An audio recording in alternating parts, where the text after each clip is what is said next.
Hello mga kakusyayna, nag-crave ba ka og pansit gisado? Well, tara luto ta. Sa atong pan, magpahilisa ta sa atong mga tambok. Ay, tambok day sa baboy, twink. Then, set aside. Magsutay sa tag sibuyas ug ahos, pangontra sa balbal. Joke. Then, butang ang unod sa baboy.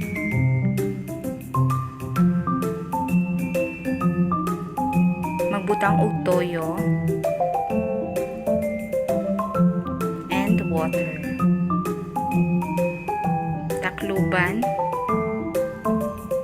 dayon ablihan. Ibutang na nato ang carrots ug bagyo beans, atsal ug katong taba sa baboy. Put salt and pepper to taste. Charot. Then, ato na ibutang atong pansit miki. Then, mix. Butangan og oyster sauce para mas mulamig ko. Aw, ang pansit di ay.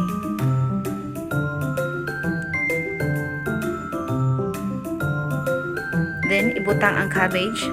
Then, mix, mix, mix. And, we're done.